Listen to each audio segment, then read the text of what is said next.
Welcome to the Investor Shed Podcast with Nick Beveridge, the ultimate source for all things investing and beyond. For free tools, tips, and tricks, go to northidahorei.com. Today's episode features Maya Murphy. Maya is a private money lender and a real estate investor. She dives into the investing mindset, her mentors, lease options, and much more. Stay tuned. Yeah. So if you don't mind, Maya Murphy, everybody. I initially met you, I think, at a Spokane meetup event, and this was maybe 2014, 15, somewhere in there. And I remember you gave me my first loan on my first rental. Sorry, it wasn't my first loan, but it was my first loan on a rental property. Mm-hmm. And you really helped me kickstart my rental portfolio. So I appreciate you very much for trusting me. And yeah, do you mind letting everybody know who you are, how you got started in real estate, and what got you interested in investing in general? Sure. Well, my name is Maya Murphy. Sounds like the author of a children's book, I think. It's a great name. Thank you. Thanks. I married into it. And I was drawn to real estate. I did a little bit in the stocks as when I was about college age, but I was never really interested in diving into it and learning it well. So I had someone that did my investing for me, and I always knew that I wanted to learn real estate. I think part of it was I wanted to be able to help my family if they needed it, so the interest was just there sort of organically. And then when I started, the first coaching I ever did, my mom bought one of those weekend packages with Rich Dad, Poor Dad, if you've ever heard of Robert Kiyosaki. I've bought into those packages before, They are expensive. It was very expensive. Actually, yes. I just paid it off a few years ago, but I got into it when I was like 15 years ago or something like that. Right. Well, congratulations. It took me a while to pay it off. Yeah, they're pricey. And I think the ROI is not good on them. But it's where I started. Mm-hmm. And it's how I learned to go to REIA, R-E-I-A, and I did my first coaching through them. What I learned from that first coach, I think I paid $6,000 for this coach, and what I learned was a mindset shift where instead of saying, I can't buy a house because I don't have any money, I thought, how can I buy a house? So I started looking. So from that, I was living in Florida at the time. I bought my first property. It was a duplex unit. Okay. When I saw the listing pop up, the lawn was way overgrown, and I'd just been watching the market for about a year, and so the price was noticeably lower than the other stuff I'd been seeing. What part of Florida were you in? This house is in Navarre, Florida, so I was in the Panhandle, Fort Walton Beach, Destin area. And about what time frame was this? 2008. 2008, okay. Yes, so it had past the peak. It was starting to come down. Yeah. It was a foreclosure. Yep. And it popped up for $82,000. So I went on my lunch break and got pre-qualified for a loan. I called my coach on the way there. Hey, what do I not say so I don't sound dumb? and then, nice. And then that afternoon, right after work, I called my realtor. We went and looked at it. I put an offer in on it that night, and I didn't get it. Somebody else beat me to it. Okay. But then a few days later, they fell through. And I got it. And it just came from that little shift of saying, how can I do it, instead of eliminating the possibility. So I started looking, and then it turned out I qualified for this grant they had at a time that was up to $10,000. My income was like $200 below the max. It was to help me qualify for this, that paid all of my down payment, all my closing costs, and some repairs that it needed to the exterior. So I got into it for nothing down. Well, that's great. So was this a state program, like a Florida state program, or was it a national thing at the time? Or do you remember the name? No, I don't. That's okay. I don't remember the name of the program, but I think it was a federal program that was going on at the time. I think it had to do with it being a rural area. It was a smaller town with 25,000 people or so. Oh, okay. So was it like a USDA foreclosure, maybe? Maybe. See, and I didn't. It was too long ago. Don't worry about it. And I think like it's kind of great that you're asking and you're showing my ignorance in it, because this is why I say that for me so much of it was just the mindset. I mean, I went to the banker and they said, "Oh, you qualify for this loan, and so you don't have to put any money into it." I'm like, "Well, that's good because I don't have much money right now." So it just kind of it all just worked. And then there was a tax credit that year too, that gave me $7,500 back on my tax return for being a first-time home buyer. They did I it remember in 08 that. and 09. Yes. So I got that. And it's like, I didn't know that existed when I bought it, but just by shifting into a place where I was looking and I was open to the possibility, these things just started. I mean, the good Lord is good when we. Yeah. I remember I bought my first house like just a month or two before that program was announced. Okay. I missed it. So that paid off my coaching. That's nice. So what it sounds like, so it was probably just a USDA loan, right? Does that sound right? Like, was the property not in serious disrepair? No, it was fine. Okay, so it's probably a USDA loan, because if it's in a rural area, that sounds right. If you don't make more than a certain amount annual your household income, then you qualify for a nothing down USDA loan. So that's what it sounds like it might be. But that sounds right. That sounds familiar. Okay. And then that $10,000 went as a second at 0% interest until we either sold the house or paid it off. So. But I know normally, so those loans, they have to be like an owner-occupied loan, or at least intend to be. So did you move into it? I did. Okay. I did. So I bought it to move into, and then had a roommate that paid half. And I was in my early 20s at the time and single. Okay. So it was, 12 years ago? Nice. So that was my first one. And then I didn't buy anything for a few years. We moved up here. And then in 2012, that's when I went into it a little deeper and started doing it. So when I came up here, I went into it full time. I'd been working full time down in Florida, and then got married and moved up here. And so my husband and I, Dave, we made that decision that let's just live off of one income and see if we can make something of a real estate business, an investing business. So that was how we started here. And in 2012, real estate was on sale. Man, yes, there it was. A lot of So if we don't mind, could we back up for a little bit? Sure. So what kind of work were you doing? I was a financial analyst. So I worked for a defense contractor. Oh. And it was technically called a cost account manager. So if you've heard of the F-35, the Joint Strike Fighter, it's a new fighter jet that they've actually just started rolling them off the line not too long ago. And I was the little bean counter for some testing and training equipment on that project, and a couple other defense contracting projects. And did you enjoy what you did? I did. I liked it a lot. It was just what I wanted to do. So when I finished school, I moved to Florida and started doing that. And what I learned from it segued really well into real estate, just thinking as an analyst. So it wasn't accounting. It wasn't make your pennies match to zero and follow all the rules. It was analyzing what's going on in the program. So here's what we spent, and here's what we planned on spending. And then we did something called earned value management that added this element of, well, what did we get for our money? So what actually got done? Yeah. And a lot of times it was a percentage of completion, but it got fun for me a year or two into the job when I could look at the charts and the information, and it would tell a story. So I could see what was actually happening, and it taught me that analysis side of it that played in really well to what I do now.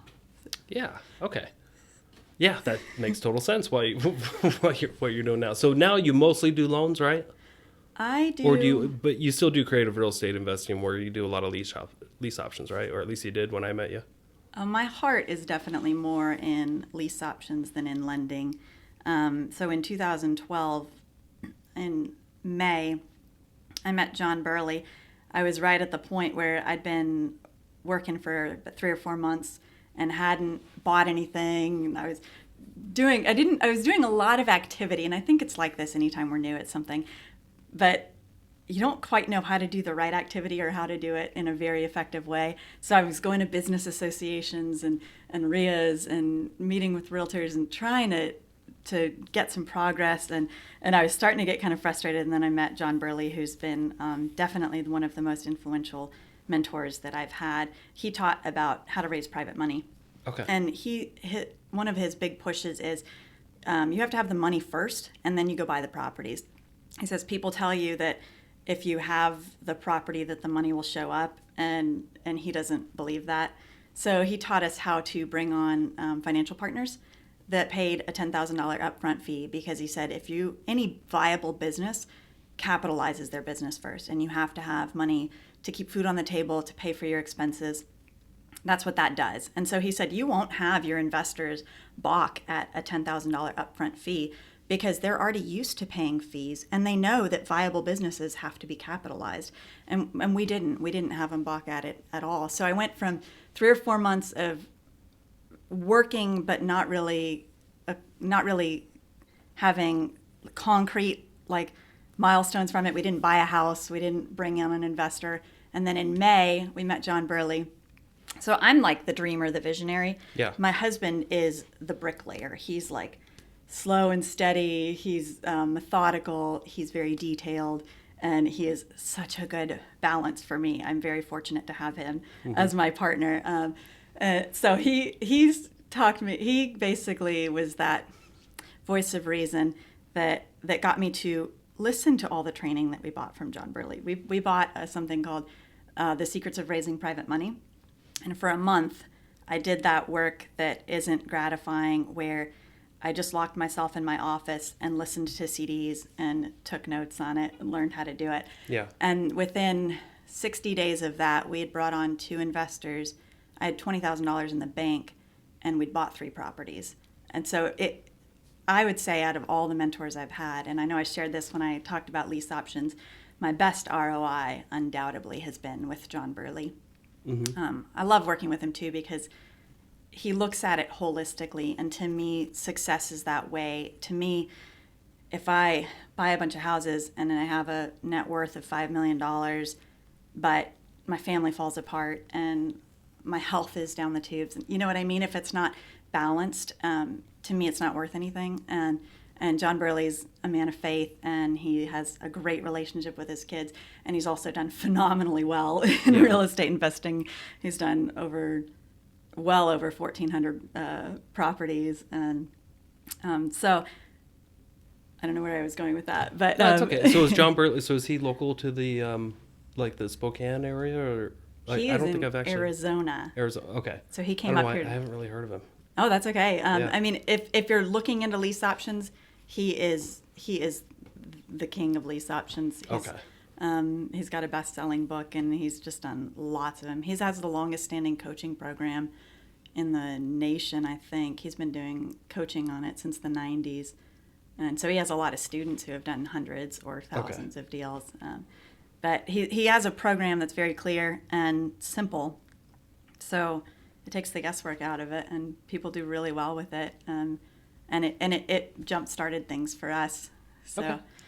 Do you mind walking? So there's people listening and watching that have no idea what we're talking about when we say like lease options. Do you mind walking us through a deal that maybe you've done and just like what that lease option looks like for yourself and then the tenant buyer? Sure. I love the lease option model. Yeah. A lease option is like a rental on steroids. And what I mean is, so it's a lease just like a rental, and then with an option to buy. So and this is usually a single-family house, right? Right. It would have to be something that could be sold off. So maybe a condo conversion would work, but I've only done it with single-family houses. Okay. And I think single-family houses in the world of real estate are the safest investment you can do. I agree. Because there's such a huge pool of buyers. They're just simple. Mm-hmm. So, demand is always very high. Yes. Yeah, you can sell it in any market.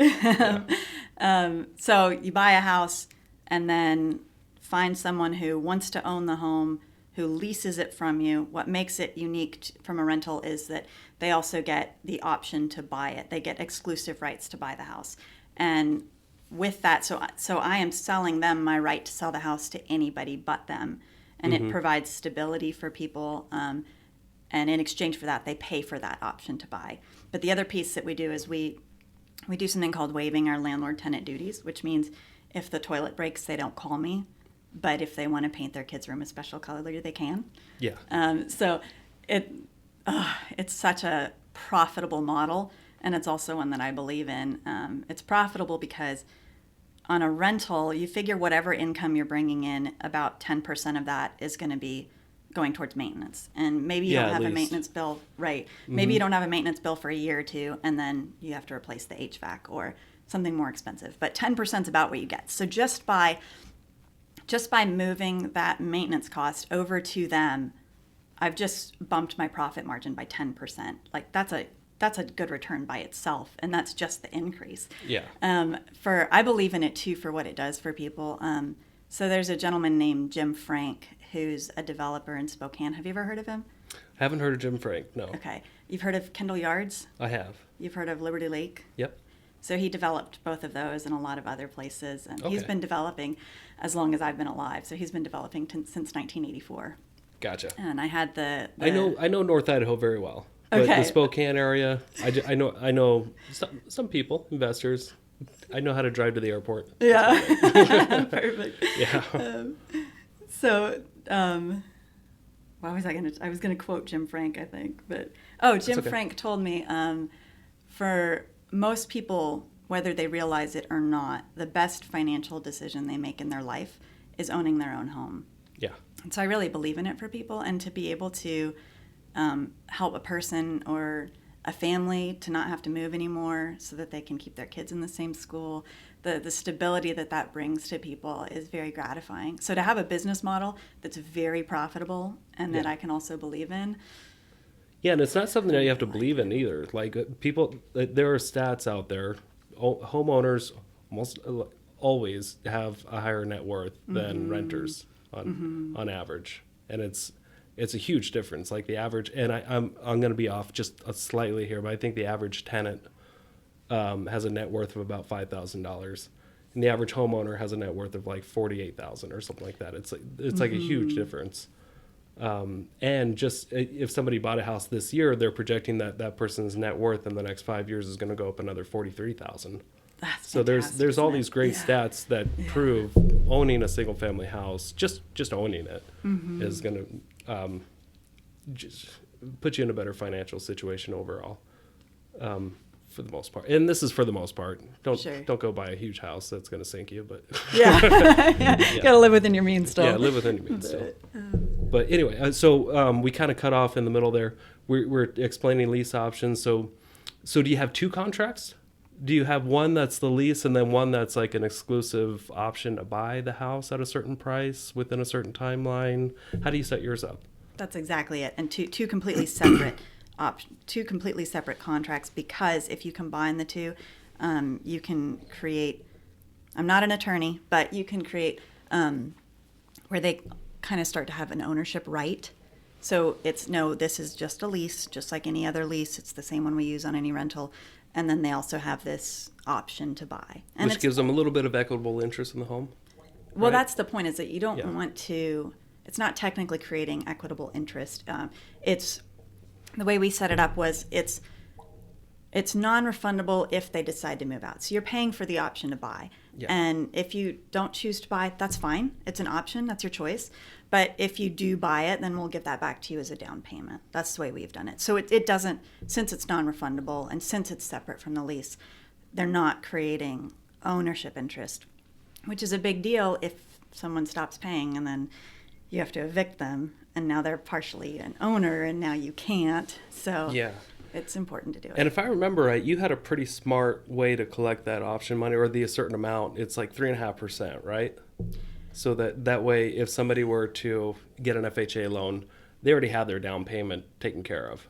Right. Is that right? Yes, good Yeah. memory. And we've done it before where it depends on what the market will bear. Like right now, well, the last time that I set one up, which hasn't been very recently, but right now what we were seeing most recently was that people could do bigger down payments, or if it's around tax season, a lot of times people can do bigger down payments.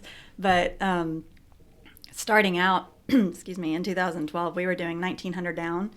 And then they would pay towards their option as they stayed in it. So maybe next year around tax season, they put another chunk down. Gotcha. So you can be a little creative and have little like rent credits that go towards the down payment. Right. Well, the way we would do it is once they paid 3.5%. So if they did it on day one, then day one you get rent credits. If they did it year 2 or year 3, then once they've paid 3.5%, then they get a rent credit that kicks in. Yeah. Now, I know a lot of investors do this a little bit differently. Now, okay, so you got your lease option, which is a completely separate contract from your lease. And then you have just your general lease rental agreement with your tenants. Now, does that, any portion of the rent amount that they're paying, does any of that go towards paying off the house or the down payment or anything like that? Do you have any rent credits established?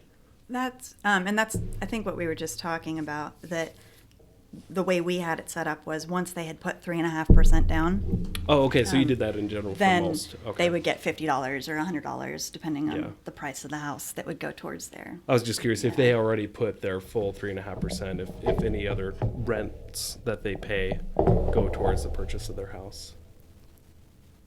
I'm not sure I'm understanding the question. The idea being, if, like, let's say they're paying $9.95 a month for it. Yeah. So then we credit, say, 100 of that towards their option to buy, or towards their down payment, towards their purchase. Yeah. So once that's fulfilled, I'm just curious if I get a lot of people asking me, okay, so are there any other portions of the rent itself that just go towards paying down the house? No. No. Okay. No. I thought so. I just wanted to see if you did it a different way. That's how we've done it. Okay. Yeah. Gotcha. That's fair enough.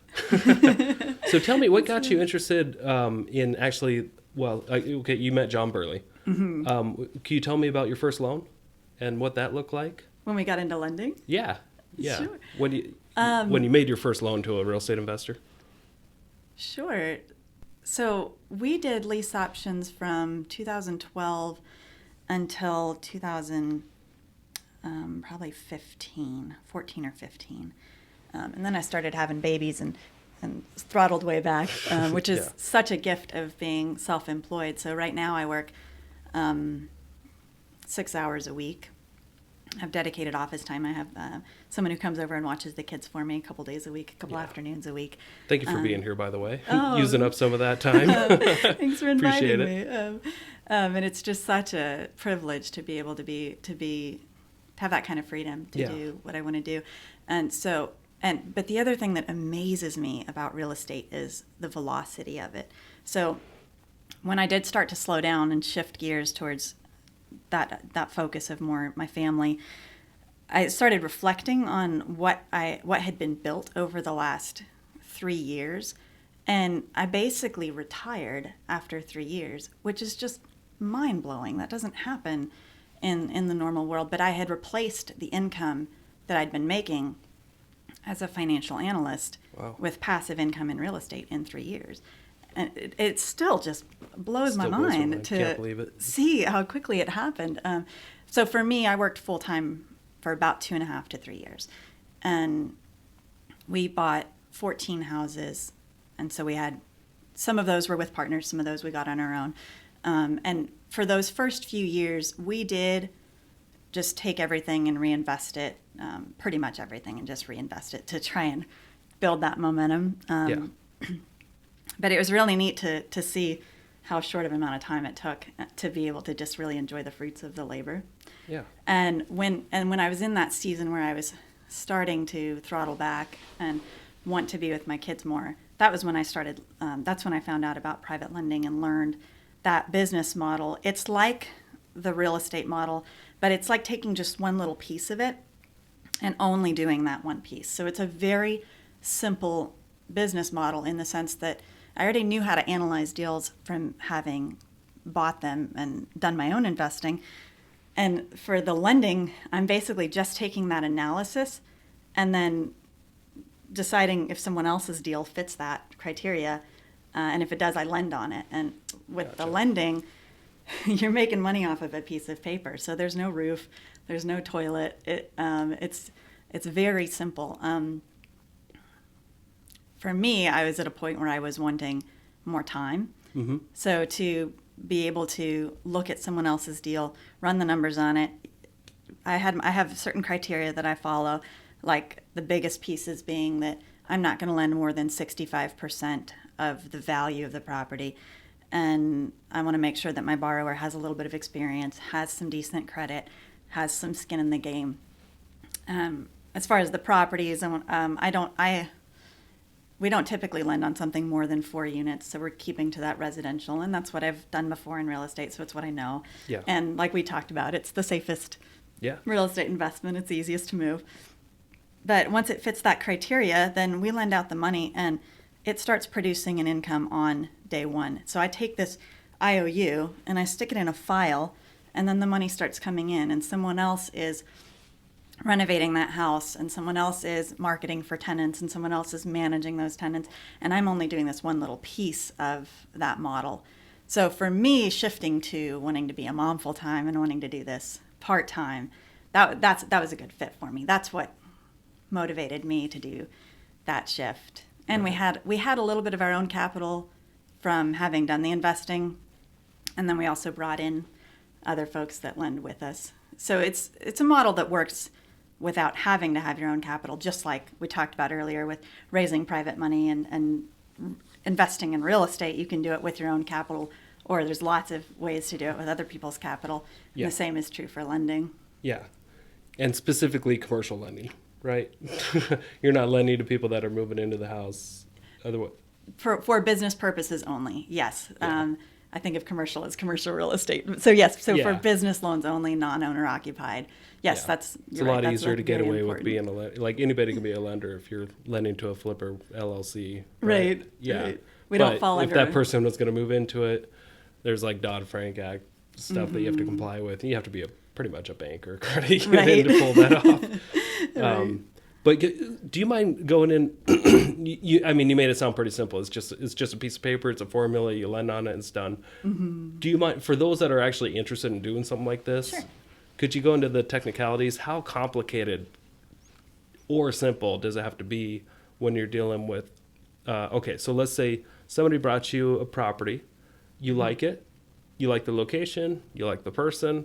Mm-hmm. You like the amount of skin that they're bringing. Skin as in money that they're bringing to the table, or cross collateral or something. Thank you. And you're saying, okay, I'm ready to make this loan. It's a $100,000 property. I've got my $65,000 ready to lend. What happens next? Do you work with a title company? Do you work with an attorney? Do you work with both? Do you escrow it yourself? And for those that have they wouldn't know what to do after that point. Do you have a contract that you write up directly with that person? Can you go into some of these details? I think that's where a power team is important. So I have the attorney who drafts the promissory note and the deed, and then we have the closing agent who would, when the investor is buying the property, who's going to have us on there as the lien holder, and who's going to make sure that the insurance gets prepaid and the taxes get prepaid. And then like you were saying, the escrow company who collects the payments from the borrower and then disperses that to us on a monthly basis. So those are the big pieces that would be put together for it. So would somebody really have to meet with an attorney, and would it get expensive to do something like this in advance, or is it something that the borrower usually it's all wrapped up into their fees? Is it complicated to set up being a lender? No, I don't think so. We set up an LLC so that it's not our individual name that's on the lien. Uh-huh. But the liability in lending is definitely less than the liability when you're in property management or investing, because most of that is falls under the work of the investor themselves, that it's not on us. We're not even the owner of it. We're just a lien holder. So we make sure that lien is there against the property. We make sure that we're in first position. A lot of lenders will only do first position, and what that means is, so like the example that you were using, the property's worth $100,000. We're lending $65,000. We're going to make sure that there's not something already against the property that's owed, like taxes or another loan. Yeah. Or a contractor who didn't get paid. Mechanical. And now, yes, it has put a lien against it. So we want to make sure that we're in first position. We will do second position liens as well, but we say we'll only do carefully evaluated second liens, so it still has to be within that 65% loan to value. And there's a few other criteria that we would look at.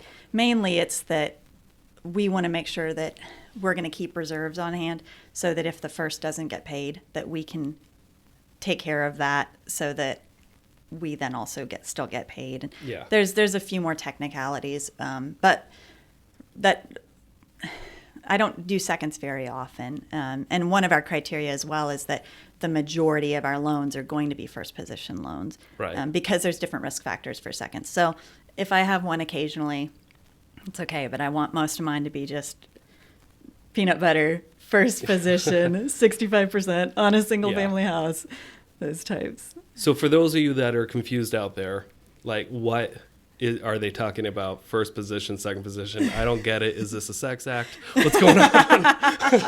No. Okay. So just to try to simplify it, if by chance your borrower, the person who got the loan from you, stopped making their payments, they just gave up, something bad happened, that maybe they got hospitalized, but all of a sudden they weren't making the payments and you had to take legal action to take the property back because that was collateralizing your loan. So if you had to take the property back, you would be the first person to get paid, right? Or get the property back. You'd be the first person, lender, unless the taxes weren't paid, they'd be the first. But you wouldn't want to be the second person on the loan, right? Because when there's something owed against a property, there has to be a way to decide who gets paid back first. And whoever's in first position, whoever's the first lien, is going to be who gets paid back first. And then the second position, if there is one, and then the third position, if there is one. Yeah. So, because you can get multiple liens on a property if you have enough equity. Yeah. Like I have let's say I have a rental property that's worth $450,000. I owe $290 on it. I can use that, even though it's not paid off, I can still use it with another lender and they can put a second lien on it as a little more collateral. But they're not, if something happens, they're in a second position. There's still the first lien holder there that $290 is owed to them. But I'm probably going into it too much. For those, it's just positions on title. If you're lending, be number one on if you're as the primary lender. But I'm glad you used that example, Nick, because I think we did this with your loan, or maybe looked at it at some point with maybe another loan. That's one place where I don't mind going second position is we were talking earlier about how one of the criteria for me is that the person has some skin in the game. So I want to know that they're invested in this too. And I want to know that they've got some money in it. That way, if they go in to start renovating and they open up a wall and there's some huge mess, they've got a reason to stick around and see it through. I'm not the only one who's got money in this. So with that, one of the things that we will use as skin in the game, instead of somebody just bringing cash to the table, is if you have another property and you have some equity in it, I don't mind as your skin in the game going into second position on your other property, as long as I'm under my 65%. Right. And that property has enough equity right, to make it worth it. As long as it has enough equity. And then I'm in first position on the loan that I'm making on it. So that's a good place where the second will come into play for us with our criteria. Yeah.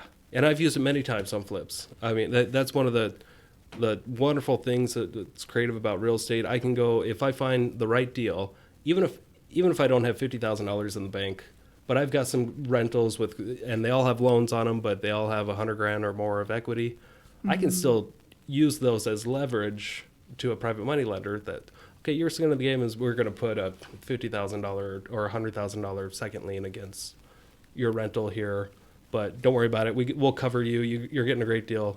We'll fund the whole project, the acquisition and the rehab. So I've done that a lot, and it's great. Real estate can be pretty awesome when you kind of know how to navigate your equity that you have in other properties. It gets fun too, doesn't it? Grown-up Monopoly. Yeah, it's grown-up Monopoly. I like too how, as things get moving, how there's more and more places that it gets more creative and it gets more interesting, like what you're talking about, where once you have a few deals in place and you've got some equity here and there, then you can start like moving things around and playing them off of each other. And I think a simple way to do it, like what you're talking about, tapping into equity that already exists, is with a home equity line of credit. I think that's an easy way to do it. If somebody's just looking to borrow some equity from themselves, that's sure better than using our money because ours is expensive. Yep. If you can get it from Certainly a bank for cheap, go for it, man. That makes sense. But but when a bank won't do it, or a bank's not fast enough, or a bank won't do that one because it needs more repair than what they're willing to lend on, then that's when we come in. Or when there's a flipper who's doing 2 houses a month, they can't get a loan from a bank for those because it'll get their credit pulled twice a month, and then their credit will be terrible. Banks just aren't set up for that kind of a model, so that's where we come into play, those types of situations. Yeah, it's a delicate juggling act of what should I do? Pay more taxes and show more more income to the banks to qualify for better loans, or just capitalize on all my write-offs? And yeah, there's a lot of different ways that you can tap into your money, and it's going to be expensive one way or another. Either you're going to pay a lot of taxes or you're going to pay a lot of interest. That's a good point. That's a good point. So just find good deals. One piece, Nick, if I may. Yeah. When it comes to mindset, so John Burley says that real estate's 80% psychology and 15% money management, and then 5% the tips, tricks, and strategies, which I think is where we tend to spend most of our time because they're interesting. Yeah. But if we don't have the right psychology, we won't put them into practice. And if we don't have the right money management, we can be making a lot of money and not keeping it. So on the side of the psychology, I wanted to share an experience that we had early on. We had a lot of things go wrong in a short amount of time. So we had a resident move out through no fault of her own. She kind of got the rug pulled out from under her. But now we had this vacant house. And then we had another person that had to move, but through fault of her own, and left us with a just huge mess. And then in the same month, we had a contractor walk away with the deposit that we'd given them for doing the work on the house and did no work. And I say it not because I want to be discouraging, because John Burley says what to us is just like the sky is falling. This is a horrible situation. He says, we call that Tuesday morning. And he says the reason we call it Tuesday morning and not Monday morning is because Monday I'm calling investors and making offers on houses. And then Tuesday I deal with, I got to evict these people and putting out fires. Exactly. Yeah. But I think with that, like, we build tenacity. And Sam Walton, when he was asked the secret to his success, he said dogged persistence, and that was it, just keeping on going. And so the reason I wanted to share this story is because I can remember when we were in the middle of it, having a few nights in a row where my husband and I are looking at each other like, why do we do this stuff? Like, I don't want to be doing this. This is miserable. And after about 3 nights of that, the shift that happened in my mind was, if I'm going to quit doing this, I'm going to quit when I'm on top, because then I know that if I'm quitting, I'm doing it for the right reasons. And so I just said, I want to be the guy who buys houses from burned out landlords, not the person who liquidates all my properties when I'm at the bottom and I'm burnt out and gives them away for pennies on the dollar. Right. And so what came from that is, for me, that has been a very important part of this journey for me, and just keeping me going, was just that mindset of, if I'm going to quit, it's going to be when I'm on top. So we got through that, and we worked our tails off all summer, and it worked out, and we got the houses filled, we got them cleaned up. We wrote off the $3,000 on our taxes that the contractor walked away with. It all worked out. It was fine. We got our option payments. We got the rental income coming back in. But it took that was in July. And it took me about 6 months before I liked doing the work again. I just remember the littlest thing would happen. And I got so burned out from that situation that when something little would go wrong, I would just feel like, ugh, see, this is horrible. Yeah. And then after about 6 months, I got to where I liked it again. And now I love what I do. I feel very blessed to be able to do this kind of work and to be my own boss. And so I wanted to share that because I know that that's going to be an important lesson for a lot of people, just learning to keep pushing through when it's hard. And if you're going to quit for the right reasons when things are going smooth. If I were to quit now, it would be because something else has become a higher priority in my life for my time and my resources. And I think that's the right reason. The other piece, as far as money management, one of the pieces of advice that John Burley gives is he calls it the 10-10-10 rule. So he says any money that you make, take 10% of it and give it to God, so donate it. Take 10% and put it away for reinvesting, and then take 10% and put it towards debt relief. So it could be credit cards, or it could be paying off a mortgage, or whatever the case may be. But he said the 10-10-10, and he said once you've done that, the rest of the money, spend it. You can do anything you want. It doesn't matter. Because if you're doing that, you will always be fine. Right. And so we do that. We implemented that. And it comes back to, you can be making tons of money, but if you don't have a simple discipline like that, it's not complicated. It just takes the self-discipline to sit down and do the kind of work that my husband does that I don't like to do, but just make myself sit down and put in whatever automatic system I have to have so that I do that habitually. And then you don't have to worry about it and don't have to think about it. And it will grow. It will progress. Yeah. No, I think that's great. That's really close to the Robert Kiyosaki's, his is slightly different, but, it's give away. Have a piggy bank for giving away, have a piggy bank for savings, and one for investing. Not one for debt relief, but... So saving, same thing, I think. Saving, debt relief, you're always going to have debt. Maybe. Not always. Right. But it's a great tool. Yeah. Okay. So you've been sticking to that 10% rule for how long you've been doing that? Years. Yeah? Yeah, ever since he said it. I think I heard him say that in 2013, maybe 14. That's awesome. And I've been doing it ever since. And it's really amazing to see the buckets grow. For me, I love to give. And I probably shouldn't say this because God says, if don't let your left hand know what your right hand is doing. And if you say it, then you've already gotten your reward. But maybe with the heart of helping others be inspired with just how much value your life can have, that there's something really amazing about being able to give and see people's lives changed and be a part of something bigger than yourself. And so to have a loan cash out, or to have a house sell, and then to have a portion of that go back to doing something really meaningful for the world that goes beyond ourselves, I think is so much more, it's so much deeper than having a faster car or the other things that we can do with it that can be fun too, but they're not as lasting. No, I totally agree. Yeah, every time I donate money, it just feels right. It doesn't always, I mean, it feels good too, but it definitely feels right, and it feels satisfying. Yes. Do you feel like that now I felt like I'd completed something? I do. Like I just had a kid. I do. Like I've just made an investment into something that will pay bigger dividends than anything else I could invest in, because it's bigger. Yeah. Than that. You did your part for that day. Yeah. And I think we're starting to toe into this, Nick. So if I may,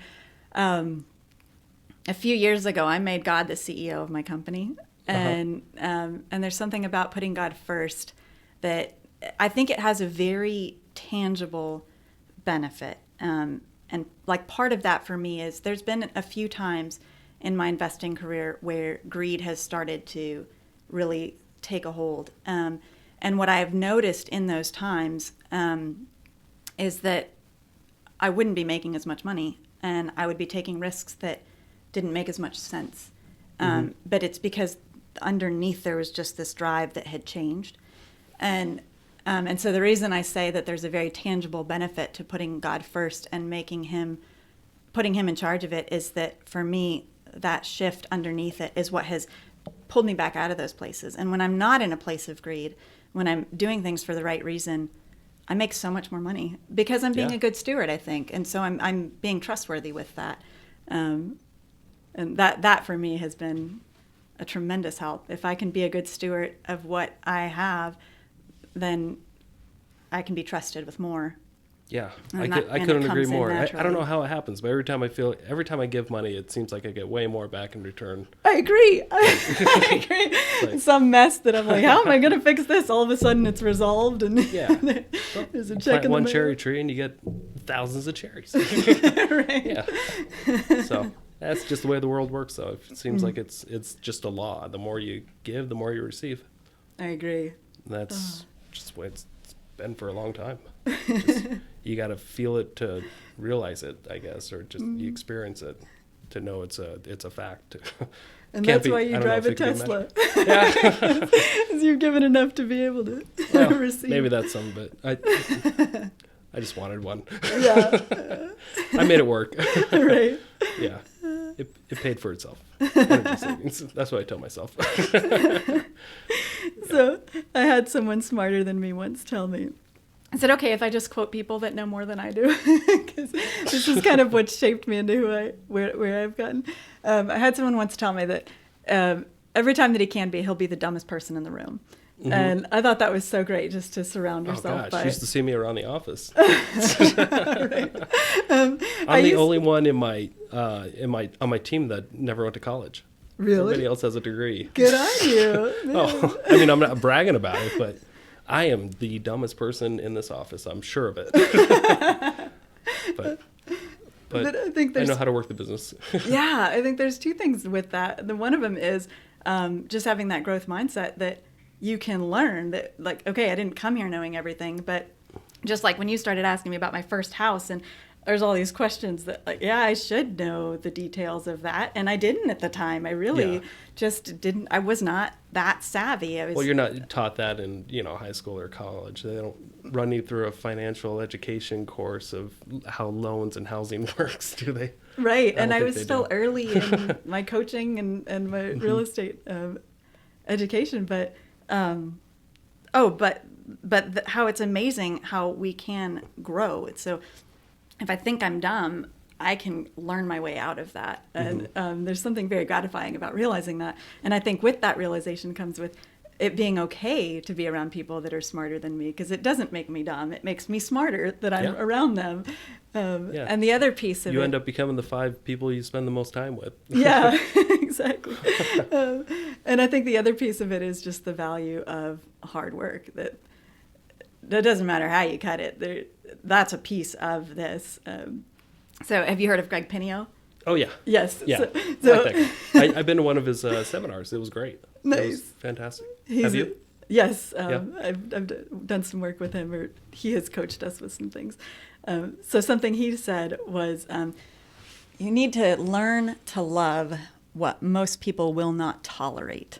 And I'll say it again because I kind of have to hear things twice sometimes. You have to learn to love what most people will not tolerate. I remember our very first house that we were trying to renovate and clean up, and I was out there in torn up jeans, like trying to get the yard cleaned up myself, and I was just like, I didn't want to be there. I didn't want to be doing it, and I was just like raking leaves or whatever I was doing, and I just kept saying, I love this stuff. I love this stuff. And it didn't at all, but he said, you learn to love what most people will not tolerate. And there's something about it. There's something about it just makes us different when we don't hate the hard work. Right. When we learn to be okay with it. Yeah. Well, I mean, I think when you're in the moment and somebody's like, for instance, working on their own rehab, it's a future investment. I mean, you just gotta always have it in the back of your mind that you're either doing something enjoyable. You can make it enjoyable or not, but you're doing something that's going to better your life always, or you're just not. You're either growing or dying. Huh. If you're sitting at home, playing video games, it might be fun in the moment, but in the back of your mind, it's not good for you long term if you keep doing this. But I mean, if you're improving a property that's going to be a rental someday, I mean, just be real with yourself. Know that this is a great thing you're doing. It's going to set you up for long-term success. You only need 8 single-family houses to be a millionaire someday if you hold on to them. They've done the math on that. So I mean, that's so cool. Just it's pretty easy for me to get excited about raking leaves. Yeah. But I have other people do it at this point. Yeah, me too. Yeah. But it's still okay. It's not because I'm above it. Not at all. I value providing jobs for people too, and right. Then it has to do with the highest and best use of our time. Yeah. And we get to a point where the highest and best use of our time might be something different. I would actually love it someday but right now I'm very satisfied with what I'm doing. running the real estate team, and I'm more overseeing the investments and stuff. But I would love to just work on a flip someday, or a rent, do the BRRRR strategy, and just be a one-man show when I'm 60 years old. Right. I would find it enjoyable. It's nice. You just, listen to podcasts or music, and just, it's fun for me anyway. I don't know about you. What comes next for you, if I can ask you a question? Yeah. Okay. So what comes next for me? There's a couple of things. I would really love to eventually package up my system of doing real estate sales, and be able to offer this or franchise it around the country in different market centers, and offer to partner with other high producing real estate agents that also have a huge passion for real estate investing, and show and share the models of starting a meetup and running and your business all coming out of that.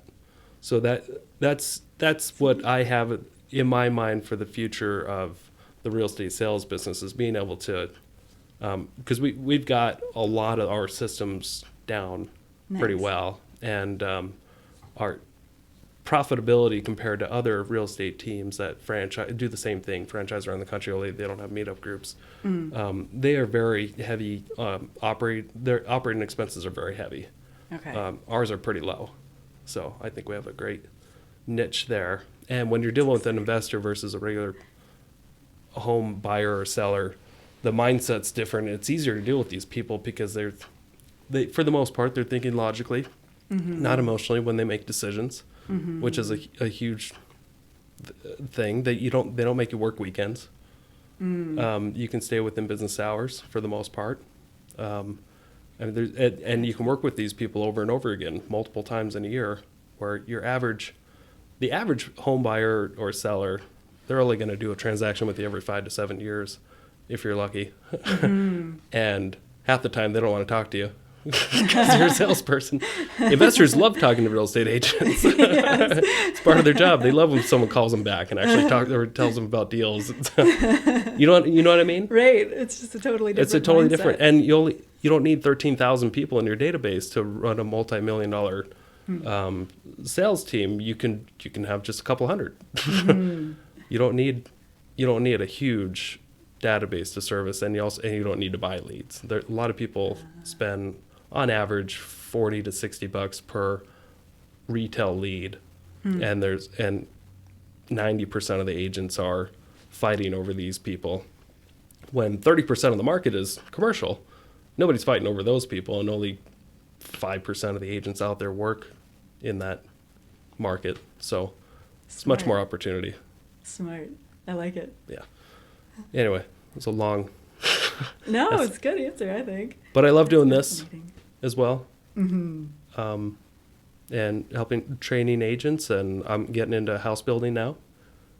We just bought a couple of lots up in Dover, Idaho, that we're going to be building some spec homes on. Nice. Trying to phase out fix and flips unless I'm going to keep it as a rental. I think I'm pretty sure I just did my last fix and flip.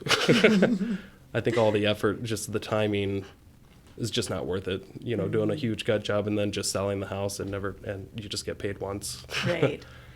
It's not a model I've ever been excited about either. I think flipping is the sexiest model in real estate. It is. They make it look great on HGTV, and exactly. It's just a headache. And I've done it a dozen times now, and it is very risky. You're dealing with a lot of potentially unreliable people, when contractors and stuff aren't. It could be a very messy game, and fortunately, I haven't really lost money. Good. Doing these projects. It's just I've just noticed, if you can afford to keep the rental, keep it as a rental. That way you can get paid again and again and again over time on it, and not just get the one payout. Well, it makes me think about how in real estate there's two types of income. There's the quick cash, like you, as an agent, where you sell a house and you make a fee, or flipping, where you rehab and then sell it and you get paid once. And keeping food on the table is important. So those have a place as well. Wholesaling as well, where you put a house on contract and then sell the contract, is another quick cash strategy.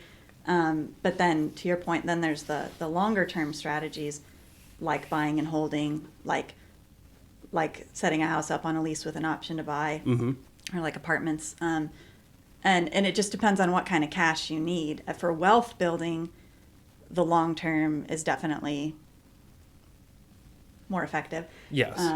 And for the risk factors, when you're buying something to hold it, the risk is much lower because you're not relying on the market cycles. Sorry, the lights turned off again. They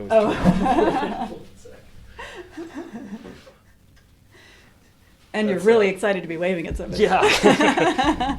It's one of the perks of being in a brand new office. All the light switches are on timers. And they'll just go out on you. Yeah. Well, now we can see everybody again. Interrupted you. But I think that knowing what strategy we want, and I don't know if your audience it tends to be more seasoned investors or newer investors, but I think for me that was a concept that took some time to really sink in, about understanding which strategy to be used for what type of money. And like for us, since Dave was working full time, we had our quick cash that kept food on the table. So I looked at, should I become a real estate agent? And I just never went that route because we had our short-term money already in place. I know another investor who's been far more successful than I have, and he was a flight attendant. So he had benefits, and he could work as few hours as he needed when he needed more time for deals, or he could work a few more hours if he needed a little more cash. But then he was able to focus generally more on long-term. And I don't know if that's relevant to no, it is. I think totally. And when I look at a deal and before I buy a house, I really want to make sure that I have 2 exit strategies at least, and I'm not just if I'm buying it for a flip, it's also got to pencil out to be a rental, and just in case the market changes or things change, and if I'm looking at it as a rental, I've got to have enough equity built into the deal where if something happened, you couldn't refinance it or something like that, at least we can sell it and still make a profit. So I think you should really have at least 2 exit strategies before you buy any one deal, because the market or circumstances could easily change when you're halfway in. Yeah. Smart. Yeah. So before we go, do you mind telling us a little? So it's been, let's see, 7 to 5 years since a lot of the lease options you put together. Is that about right? Does that sound right? We were putting them together in 12, 13, and 14. How many would you say on average, percentage-wise, actually went through and bought their house? Oh, that's a great question, Nick. Well, I don't feel like I did enough volume to run a lot of percentages. So we had 14 houses at our peak. We've sold most of those now. We're down to 6 now. Oh, okay. But some of them, well, let me start by saying this. There's a lot of different ways to set up lease options. I've talked to investors who have intentionally structured their lease options in the hopes that people would fail so that they could then move them out and collect another option payment. Yep. And for me, that just doesn't sit well with me. Right. Don't let me get distracted. But I was hoping that there would be a chance to share this, because there's 2 pieces We of can it. get distracted here. Okay. It's okay. So John Burley says, if you don't run your business as a business, you won't be in business. So don't turn your business into a charity. I completely agree, wholeheartedly. We have to run our business as a business. But the other piece of advice that I think sounds similar but isn't in my mind is it's just business. And the person who told me that they set up their lease options so people fail so they can collect more, that's what they said after that. It's just business. In my opinion, and I could be wrong, but I have come to believe that that is an excuse to treat people as if they're not people, because you're in a setting that's a business setting. Yeah. And the longer I do this, the more I've come to believe that people are people regardless, and that really it makes business sense to treat people ethically. Yeah. Because it's a small world. It helps. Things get around. But what were we talking about? I told you not to get me sidetracked. Okay, so No, it's okay. Side shoot.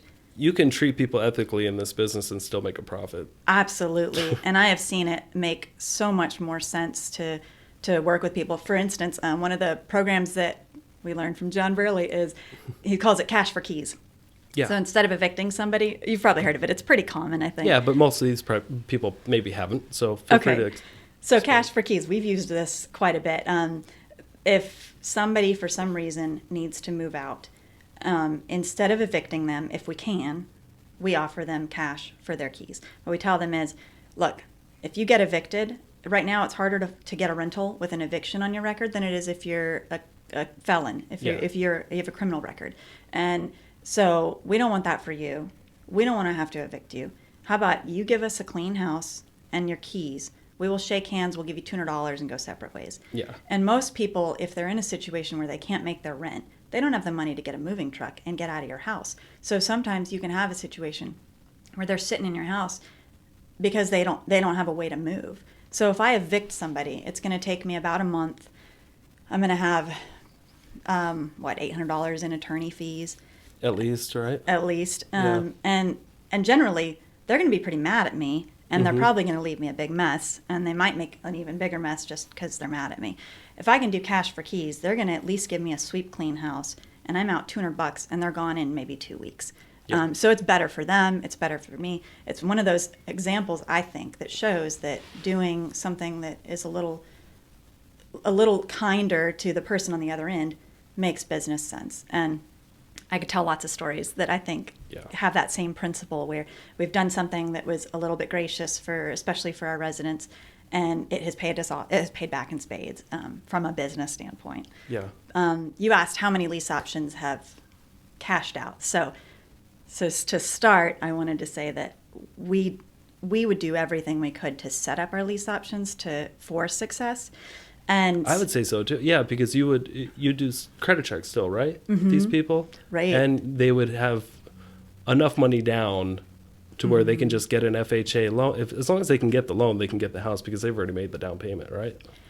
For the most part. I mean, there's still closing costs involved, but so for most people, the barriers to becoming a homeowner is credit and money. Having enough money for the down payment, the closing costs, and having a good enough credit to qualify for the loan. And so when we would move people in, also our everything that we would put into place, it gets smarter as you go. yeah. But like we got to the point where we would have people meet with our mortgage broker when we were qualifying them to move in. Yeah. So we already knew exactly That's where smart. they were and how close they were and reasonably how much time it would take.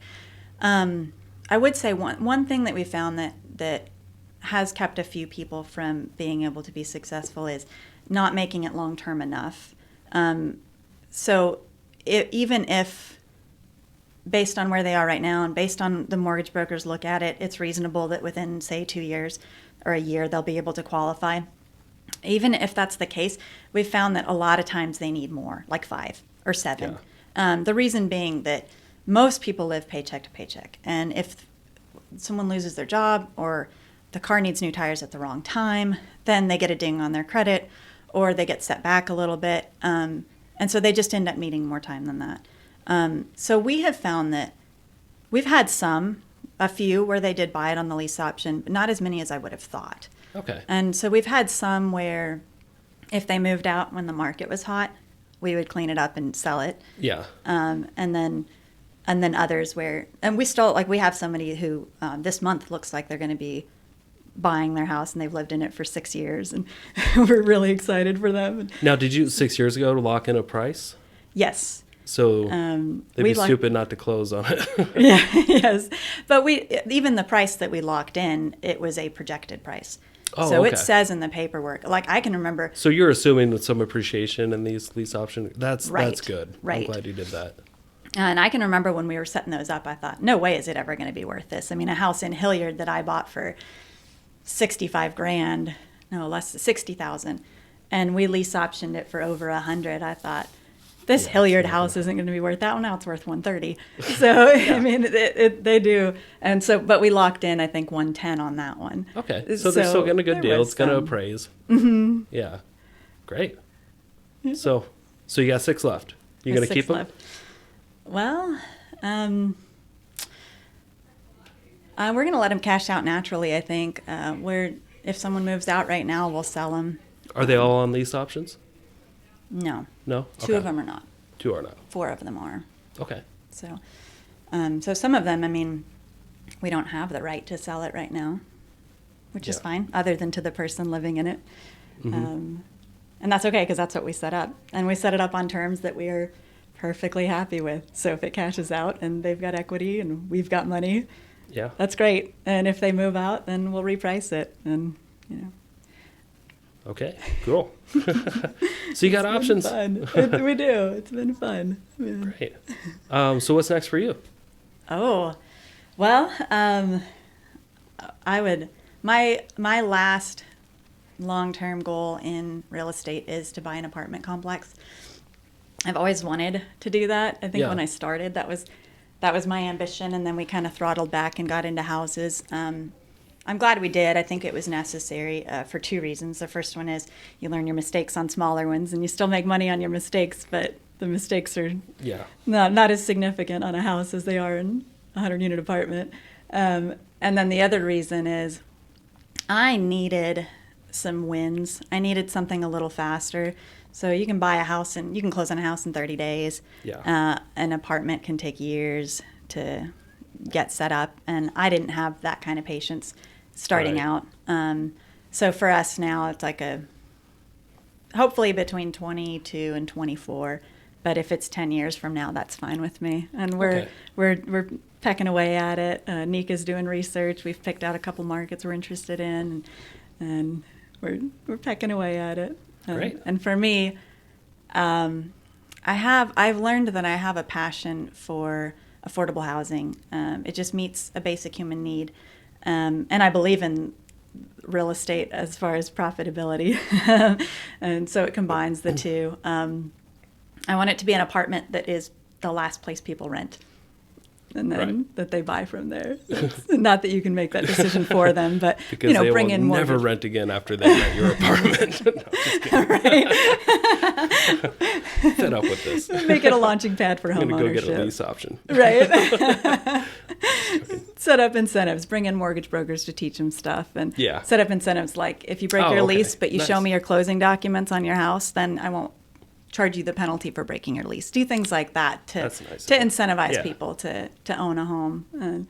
And then from there, I want to be a public speaker, an international inspirational speaker one day. You're on your way. Oh, thank you. Awesome. I think this has been a great education, building a business and learning the tenacity and learning the patience and learning working with people from different walks of life than what we're in, and on both ends, on the investor side and on the resident side. So it's been a fun journey. Awesome. Well, thanks so much for coming out here. I appreciate it. Someday we got to have you back as a guest speaker talking about lease options again. That'd be awesome if you could. You don't have to, but if you would. Thanks. It's been a pleasure, Nick. Yeah. Thanks for being here. All right.